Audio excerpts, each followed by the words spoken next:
Friends, welcome to our channel. இன்றைக்கி நம்ம வீடியோவில் கூழ் வடகம் ரெசிபி தான் பண்ண போகிறோம். இது நல்ல மொறுன்னு இருக்கும். இதுக்கு தேவையானது ஒரே ஒரு இன்க்ரீடியன்ட் தான். வாங்க எப்படி பண்ணுறதுன்னு பார்த்துடலாம்.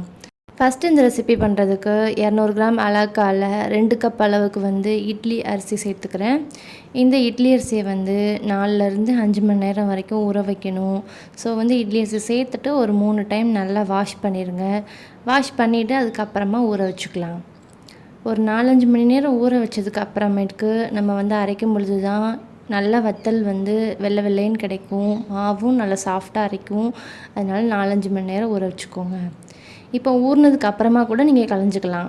இப்போ நான் அலம்பிட்டு தான் அதுக்கப்புறமா ஊற வச்சுருந்தேன். அதனால் நான் இருக்கிற தண்ணியை மட்டும் வடிகட்டிட்டு அப்படியே சேர்த்துக்கிறேன் அரிசியை. இன்றைக்கி நான் தோசைக்கு ஆட்ட போகிறேன். அதனால கிரைண்டரில் அரைச்சிருக்கேன். நீங்கள் மிக்சியில் கூட அரைச்சி எடுத்துக்கலாம். எந்த அளவுக்கு தண்ணி ஊற்றணும் அப்படின்றதையும் செக் பண்ணிக்கோங்க. 250 ml கப்பால் 1 கப் அளவுக்கு தண்ணி எடுத்து இந்த மாதிரி அரிசியில் ஒட்டிகிட்ருக்கிறது எல்லாத்தையுமே அலம்பி ஊற்றிக்கிறேன். இப்போ அரைக்க போட்டு ஒரு 5 நிமிஷத்துலேயே நல்ல குருணை பதத்துக்கு அதை நைஸாக அரைச்சிட்டு வர ஆரம்பிச்சிடும். இந்த பதம் வர ஆரம்பித்ததுக்கப்புறமா தான் நம்ம தண்ணி கொஞ்சம் கொஞ்சமாக ஆட் பண்ணிக்கணும். நம்ம தோசை இட்லிக்கெலாம் எந்த அளவுக்கு தண்ணி ஊற்றுவோமோ, சாஃப்டாக அரைப்போமோ, அந்த அளவுக்கு மட்டும் தண்ணி ஊற்றிக்கிட்டால் போதுமாக இருக்கும். நான் 250 ml கப்பால் 1.25 கப் அளவுக்கு தண்ணி ஊற்றிருந்தேன். எனக்கு அதுவே போதுமாக இருந்துச்சு. நீங்கள் அரிசியை மட்டும் ஜாஸ்தி எடுத்துக்கிறீங்கன்னா உங்களுக்கு தண்ணியும் ஜாஸ்தியாக தேவைப்படும். மாவு பார்த்திங்களா, இந்த கன்சிஸ்டன்சியில் இருந்தால் கரெக்டாக இருக்கும். நம்ம கரைக்க தான் போகிறோம் தண்ணி விட்டு, இருந்தாலும் வலிக்கிறதுக்கு வாட்டமாக இருக்கணும்ல, அதனால் இந்த ஸ்டேஜில் வலிச்சு எடுத்துக்கோங்க. நீங்கள் மிக்ஸி ஜாரில் சேர்த்து அரைக்கிறீங்கன்னா கூட இந்த கன்சிஸ்டன்சியில் அரைச்சி எடுத்துக்கோங்க. அப்புறமா நம்ம 1 கப் அளவுக்கு அரிசிக்கு 5 டம்ளர் அளவுக்கு தண்ணி சேர்த்துக்கணும். நான் 2 கப் அளவுக்கு அரிசி எடுத்துருந்ததுனால 10 கப் அளவுக்கு தண்ணி சேர்த்துருக்கேன். சேர்த்துட்டு இந்த அளவுக்கு உப்பு சேர்த்துக்கோங்க. 1 டேபிள் ஸ்பூன் அளவுக்கு கல் உப்பு சேர்த்துருக்கேன். இது கொதி வரணும், அதனால் மூடி போட்டு மூடி வச்சுருங்க. பச்சை மிளகாய் ஒரு மிக்ஸி ஜாரில் சேர்த்து 4 பச்சை மிளகாய் எடுத்திருக்கேன். நீங்கள் 1 கப் அளவுக்கு அரிசி சேர்க்குறீங்கன்னா 2 பச்சை மிளகாய் உங்களுக்கு போதுமாக இருக்கும். ஒரு ஓட்டி வச்சுக்கோங்க ஒரு ஓரமாக. அப்புறமா பார்த்திங்கன்னா மாவை நம்ம அரைச்சி வச்சுருந்தோம்ல மாவு, அதை இந்த அளவுக்கு தண்ணி விட்டு கரைச்சி வச்சுருக்கேன். இப்போ பாத்திரம் எனக்கு சின்னதாக இருக்கிறதுனால 2 பாத்திரத்துக்காக மாற்றிருக்காங்க. அதுக்கு ஜீரகம் 1 டேபிள் ஸ்பூன் தேவைப்படும். அதுவும் பக்கத்தில் எடுத்து வச்சுக்கோங்க. இந்த மாவை கிளறதுக்காக நம்ம சப்பாத்திலாம் தேய்ப்போம்ல, அந்த கட்டை எடுத்து வச்சுருக்காங்க அம்மா. இப்போது இது கூட நம்ம கலந்து வச்சுருந்த மாவை கொஞ்சம் மாவை வேறு சட்டிலையும், அப்புறமா மிச்சமாக இருக்கிற மாவை இந்த பெரிய சட்டிலையும் ஆட் பண்ணிக்கிறேன். ஆட் பண்ணிவிட்டு அப்படியே கலந்துகிட்டே இருந்தீங்கன்னு சொன்னால் நல்லா கெட்டிப்பட்டு வர ஆரம்பிக்கும். ஒரு கூழ் பதத்துக்கு வரணும். அது வரைக்கும் நம்ம அடுப்பை லோ ஃப்ளேம்லேயே வச்சுட்டு நல்லா காய்ச்சி எடுத்துக்கணும்.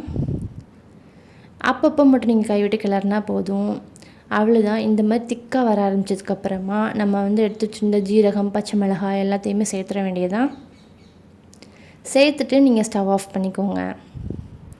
ஜீரகம் சேர்த்துட்டு ஜீரகம் நல்லா கெட்டிப்பட்டு வந்ததுக்கப்புறமா தான் சேர்த்துக்கணும். அப்போ தான் ஜீரகத்தில் உள்ள அந்த கசப்பு தன்மை இறங்காமல் இருக்கும். ஸோ லாஸ்ட்டு ஸ்டேஜில் சீரகம் சேர்த்து இந்த மாதிரி ஒரு முறை மட்டும் கலந்து விட்டுட்டு லைட்டாக கொதிக்க விட்டு ஸ்டவ் ஆஃப் பண்ணி வச்சுருங்க.